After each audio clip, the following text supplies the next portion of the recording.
Assalamualaikum to all my dear students. I am Fazila Parekh from M.A. Gangat Memorial Primary School, Umarwada. Standard 8 subject Hindi. વિદ્યાર્થી મિત્રો, આપણે ભાગ 1માં આપણો છઠ્ઠો પાઠ ભરતની શરૂઆત કરી હતી, જેમાં આપણે રાજા લક્ષ્મણસિંહ વિશે જોયું અને આપણું જે આ એકાંકી નાટક છે તેના વિશે જોયું હતું. એ નાટક અભિજ્ઞાન શાકુંતલમના એક અંશમાંથી લેવામાં આવ્યું છે તે આપણે જોયું. ત્યાર પછી આપણે આ જે નાટક છે તે કોના વિશે છે એટલે કે તેનો થોડી એના અંદર સારાંશ જોયો અને ત્યાર પછી આપણે થોડું નાટક પણ જોયું. તો આપણે જોયું હતું કે એક બાળક છે જે સિંહના બચ્ચાને ઘસીટતું હોવું લઈ જાય છે અને બે તપસ્વીઓ તેને રોકતી હોય છે અને રાજા દુષ્યંત આ બધી જ વસ્તુ જોઈ રહ્યા હોય છે અને બાળક એટલું હઠીલું છે, એટલું જિદ્દી છે કે તે સિંહને શું કહે છે, તારું મોં ખોલ, હું તારા દાંત ગણું. તો આ રીતે તેની અંદર ખૂબ જ સાહસતા હોય છે અને આ જોઈને રાજા દુષ્યંત આ બાળકના તરફ ખૂબ જ આકર્ષિત થતા હોય છે અને ત્યાર પછી પેલી તપસ્વીઓ એને રોકવાનો પ્રયત્ન કરે છે, પરંતુ તે બાળક રોકતું નથી અને અંતે તેઓ આમ તેમ જોઈને મતલબ તેને લાલચ આપે છે કે તને રમકડા આપું, આ કરું, એવી રીતના પણ તેને એ કરવાનો પ્રયત્ન કરે છે અને પહેલી તપસ્વીની જે હોય છે તે તેના માટે રમકડા લેવા જાય છે અને બીજી જે તપસ્વીની હોય છે તે તેને સમજાવવાનો પ્રયત્ન કરે છે, પરંતુ બાળક સમજતું નથી અને અંતે તે આમ તેમ ફળીને શું કરે છે, જુએ છે કે કોઈ ઋષિકુમાર અહીંયા હોય તો આ બાળકને સમજાવે અને ત્યાં તેમને દુષ્યંત રાજા દેખાઈ જાય છે. દુષ્યંતને જોઈને તે પોતાની પાસે બોલાવે છે અને કહે છે કે આ બાળકને મહેરબાની કરીને તમે સમજાવો. અને રાજા દુષ્યંત બાળકને કહે છે કે ઋષિકુમાર, આ તપોવનની વિરુદ્ધનું કાર્ય તું ક્યાંથી શીખ્યો છે, જેનાથી તારા કુળની, કુટુંબની ઇજ્જત જઈ શકે, લાજ જતી હોય? તો આ વસ્તુ કેવી છે, સારી નથી. આ વસ્તુ સાંભળીને બાળક સિંહના બચ્ચાને છોડી દે છે. આપણે ત્યાં સુધી જોયું હતું આગળના ભાગમાં. હવે આજે આપણે આગળનું શરૂઆત કરીએ. દૂસરી તપસ્વીની. હે બદભાગી, યહ ઋષિ કુમાર નહીં હૈ. જુઓ, બીજી તપસ્વીની શું કહે છે, હે બદભાગી, આ જે બાળક છે બદભાગી એટલે કે બડે ભાગ્યવાલા એટલે કે મોટા ભાગ્યવાળો, બરાબર, મોટા નસીબાવાળો, આ ઋષિકુમાર નથી. दुष्यंत ने कहा, सत्य है, उसके काम ही ऐसे साहस के हैं. यह ऋषि कुमार नहीं जान पड़ता, परंतु मैंने तपोवन में वास देख इसे ऋषि पुत्र जाना था. જો દુષ્યંત રાજા શું કહે છે, સાચી વાત છે તારી, પરંતુ એના કામ જ એવા છે કે એ ઋષિકુમાર નહીં જાણી શકાય, પરંતુ મેં તેને તપોવનમાં જોઈને ઋષિપુત્ર સમજ્યો હતો. બચ્ચે કી હથેલી કો અપને હાથ મેં લેકર સ્વયં સે, એટલે કે બાળક જે છે તેની હથેળીને રાજા દુષ્યંત પોતાના હાથમાં પકડે છે, પોતાના હાથમાં લે છે. ત્યારે શું કહે છે, આહા, जब इसका हाथ छूने से मुझे इतना सुख हुआ है तो जिस बदभागी का यह बेटा है उसे कितना हर्ष होता होगा. જુઓ શું કહે છે, જે બદભાગીના જે બાળક જેનો હાથ છૂઈને મને આટલું બધું સુખ મળી રહ્યું છે, તો જે બદભાગીનો, જે મોટા ભાગ્યવાળાનો આ પુત્ર છે તેને કેટલો હર્ષ થતો હશે, તેને કેટલી ખુશી થતી હશે. दूसरी तपस्विनी. दोनों की ओर देखकर, બંને તરફ જોઈને, बड़े अचंबे की बात है. अचंबे की એટલે કે આશ્ચર્ય की, વિસ્મય की.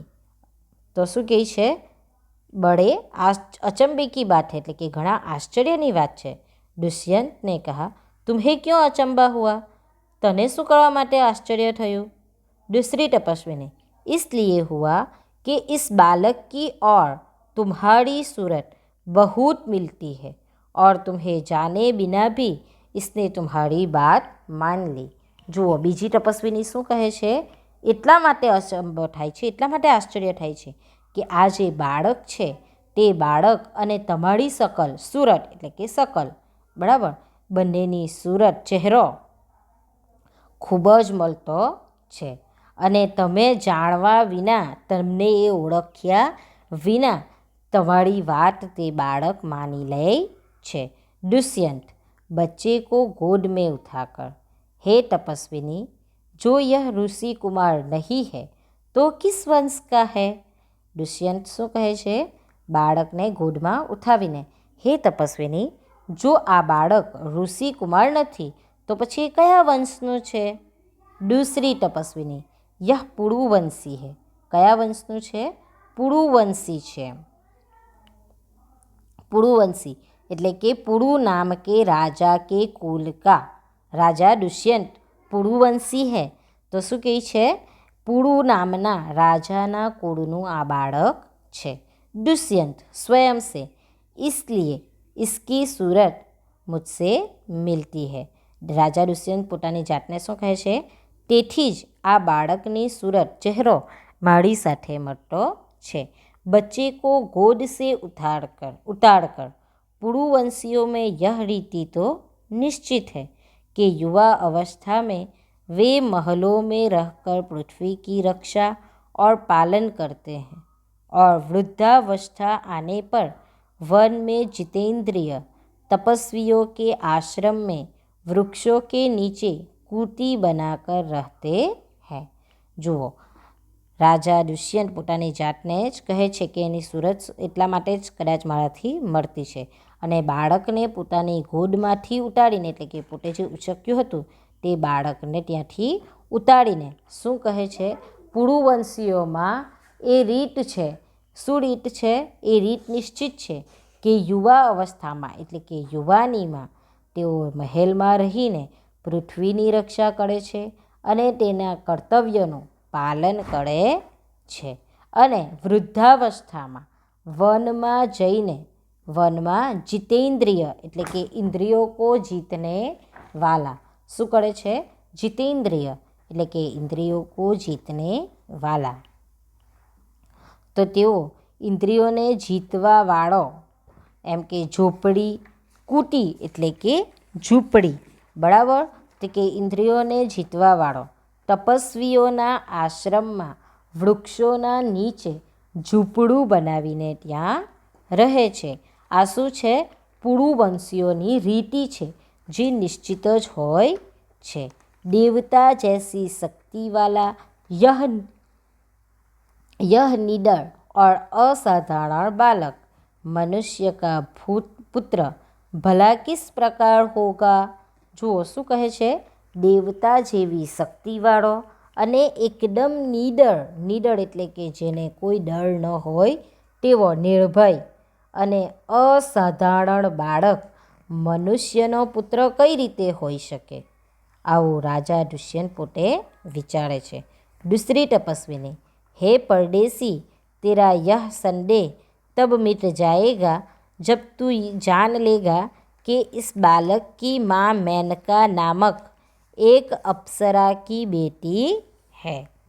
जुओ शुं कहे छे बीजी तपस्वीनी, तारो संदेह एटले के तारा दिलनी अंदर जे शक छे ते त्यारे दूर थशे ज्यारे तू ए जाणी लेशे कि आ जे बाळक छे ते एक मेनका नामनी एक अप्सरा, आ बाळकनी जे माँ छे ते मेनका नामनी अप्सरानी पुत्री छे। उसी के प्रताप से इसका जन्म देव पीतर के इस तपोवन में हुआ। एना प्रतापे एटले के एना कारणे आ जे बाळक छे तेनो जन्म देव पीतर एटले के देव और पूर्वज ना आ तपोवन में थयो। दुष्यंत राजा मन में ही, यह तो बड़े आनंद की बात सुनाई, इससे कुछ और आशा बढ़ी। इसकी माता किस राजर्षि की पत्नी है? जुओ दुष्यंत राजा मन में आ तो खूब ज आनंदनी बात है, एम खूब ज खुशीनी बात ते मने संभळावी छे એનાથી इससे कुछ और आशा बढ़ी, એનાથી મારા દિલની અંદર કંઈક આશા વધી. અને પછી પૂછે છે કે એ કયા રાજાની પત્ની છે? दूसरी तपस्विनी, जिस राजा ने अपनी विवाहिता स्त्री को बिना अपराध छोड़ दिया है उसका नाम मैं न लूँगी. दूसरी તપસ્વીની એટલે કે બીજી તપસ્વીની જે છે તે શું કહે છે? જે રાજાએ પોતાની વિવાહિતા એટલે કે પોતાની શાદીશુદા સ્ત્રીને વગર અપરાધે એટલે કે વગર ગુને તેને છોડી દીધી એવા રાજાનું નામ હું લઈશ नहीं. दुष्यंत राजा स्वयं से यह कथा तो मुझ पर लगती है, भला अब इस बालक की माँ का नाम पूछूं. જુઓ, દુષ્યંત રાજા પોતાની જાતને જ કહે છે કે આ કથા તો મારી જ લાગતી છે, મારી સાથે જ લાગતી વળગતી છે. હવે મારે શું કરવું જોઈએ? એ બાળકની માતાનું નામ પૂછવું જોઈએ. પહેલી તપસ્વીની મિટ્ટી કા મોડ લેકર आई. પેલા બાળક માટે પેલી રમકડું લેવા માટે ગઈ હતી ને, તો તે માટીનું મોળ લઈને આવે છે ત્યાં. હવે જુઓ આગળ. પહેલી તપસ્વીની, હે સર્વદમન યહ શકુંત લાવણ્ય હૈ. શું કહે છે? સર્વદમન એટલે આ સર્વદમન કોને કહે છે? પેલા બાળકને કહે છે. બરાબર, એટલે કે દરેકનું દમન કરવા વાળો. બરાબર, સબકા દમન કરને વાલા. તો તેને શું કહે છે? હે સર્વદમન યહ શંકુત લાવણ્ય દેખ. શંકુત લાવણ્ય એટલે કે પક્ષી કા સૌંદર્ય. બરાબર, શંકુત લાવણ્ય એટલે કે પક્ષી કા સૌંદર્ય. તો શું કહે છે? હે સર્વદમન આ જે પક્ષી છે તેનું સૌંદર્ય જો. બાળક બડે ચાવ સે દેખ કર કહા હૈ શકુંતલા મેરી માતા.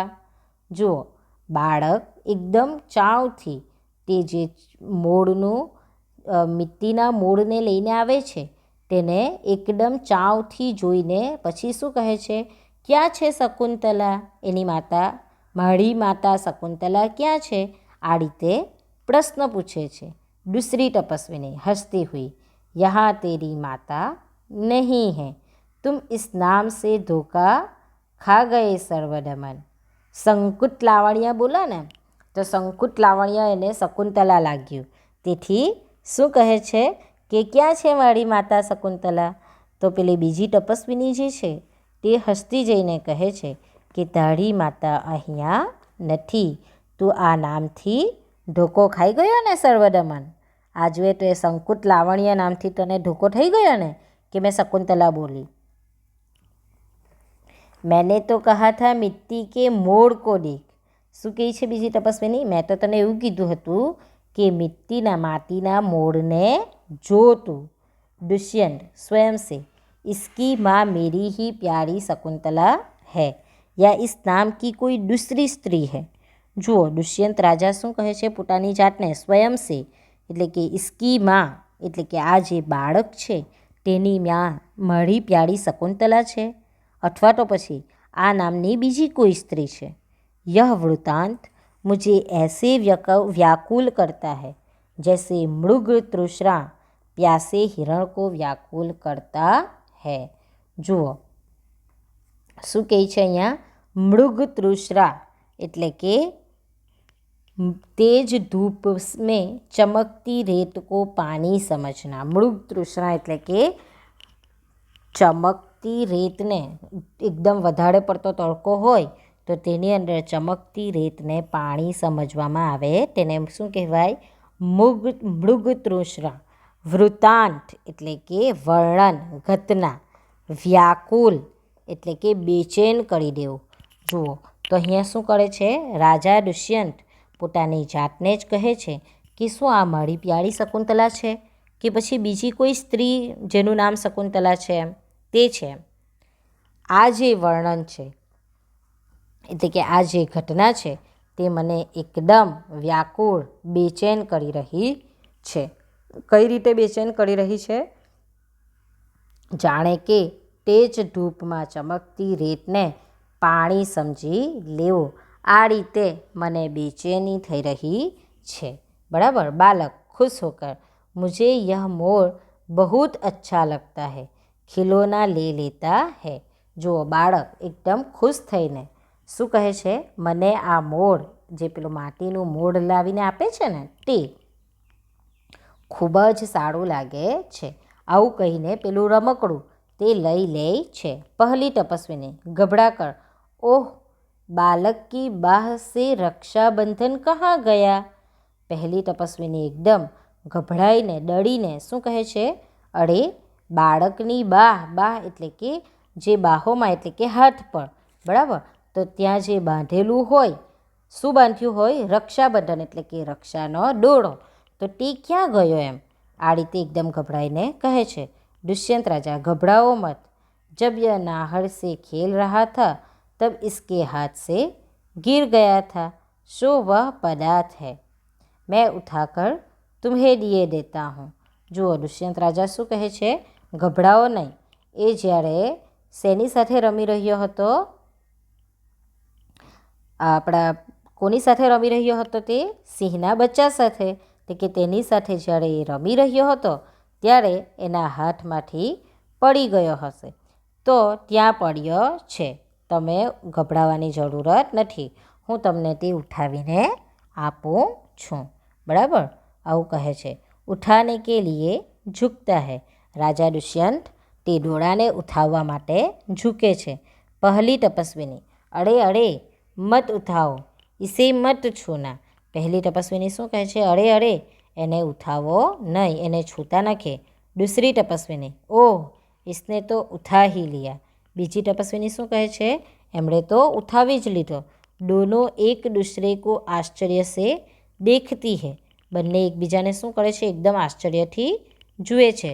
દુષ્યંત ने कहा, यह लो, परंतु यह कहो कि तुमने मुझे इसको उठाने से रोका क्यों था? જો દુષ્યંત રાજા તે પેલો જે દોરો છે તેને ઉઠાવી લે છે અને પછી પ્રશ્ન કરે છે પાછા પેલી બંને તપસ્વીનીથી કે તમે મને આ દોરાને ઉઠાવવાથી શા માટે રોક્યો હતો, કેમ મને ઉઠાવવાનું ના પાડતા હતા? दूसरी तपस्विनी, इस रक्षाबंधन का नाम अपराजित है. जिस समय इस बालक का नामकरण हुआ था तब महात्मा मरीचि के पुत्र कश्यप ने यह धागा दिया था. જુઓ શું કહે છે બીજી તપસ્વીની, આ જે રક્ષાબંધન છે તેનું નામ અપરાજિત છે. જે સમયે આ બાળકનો નામકરણ કરવામાં આવ્યું હતું ત્યારે મહાત્મા મરીચે આ પુત્ર કશ્યપ, આજે મહાત્મા મરીચ કે પુત્ર કશ્યપે આ ધાગો, આ દોરો આપ્યો હતો. इसका गुण है कि कभी यह धरती पर गिर पड़े तो इस बालक के माता पिता को छोड़कर इसे कोई दूसरा उठा न सके. જુઓ એ આ જે ધાગો છે તેનો શું ગુણ છે, તે કે આ દોરાનો ગુણ એ છે કે જો કોઈ દિવસ આ જો દોરો ધરતી પર પડી જાય તો આ બાળકના માતા પિતાને છોડીને બીજું કોઈ આ દોરાને ઉઠાવી શકે નહીં. દુષ્યંત, ઓર જો કોઈ ઉઠા લે તો ક્યાં હો? હવે પછી દુષ્યંત રાજા શું પૂછે છે, ને જો કોઈ બીજું ઉઠાવી લે તો શું થાય? પહેલી તપસ્વીની, તો યહ તુરંત સાપ બનકર ઉસે ડસતા હૈ. તો શું થશે, એ તરત જ આ જે દોરો છે તે સાપ બનીને તે વ્યક્તિને ડસી લે છે. દુષ્યંત, तुमने कभी ऐसा होते देखा है? દુષ્યંત રાજા શું પૂછે છે, તે કોઈ દિવસ આવું થતાં જોયું છે? પહેલી તપસ્વીની, અનેક બાર. શું કહે છે, બહુ વાર અમે આ વસ્તુ જોયું છે. દુષ્યંત પ્રસન્ન હોકર, તો અબ मेरा मनोरथ पूरा हुआ, मैं क्यों न आनंद मनाऊं? દુષ્યંત રાજા એકદમ ખુશ થઈને કહે છે કે મારું મનોરથ, મારા મનની જે વ્યથા હતી તે હવે પૂરી થઈ ગઈ છે. મેં કેમ ન ખુશી મનાઉં? બાલક કો ગોદ મેં લે લેતા હૈ, એ બાળકને પોતાના ખોળામાં લઈ લે છે અને ત્યાં પડદો પડી જાય છે. એટલે કે એના માતા પિતા વગર કોઈ આ દોરો ઉઠાવી ન શકતું હોય તો આ દોરો દુષ્યંત રાજાએ ઉઠાવવાથી પણ સાપ બની જવો જોઈએ ને, પણ નથી બનતો. શા માટે નથી બનતો? કારણ કે દુષ્યંત રાજા જ એના પિતા છે. અને આ વસ્તુ જોઈને દુષ્યંત રાજા ખૂબ જ ખુશ થઈ જાય છે અને તેના જે મનમાં વ્યથા ચાલી રહી હતી તે દૂર થઈ જાય છે અને તે ખૂબ જ ખુશી મનાવે છે અને બાળકને પોતાની ગોદમાં ઉઠાવી લે છે અને ત્યાં આપણો આ નાટક પૂર્ણ થાય છે, પડદો પડી જાય છે. બરાબર. થેન્ક યુ વિદ્યાર્થી મિત્રો.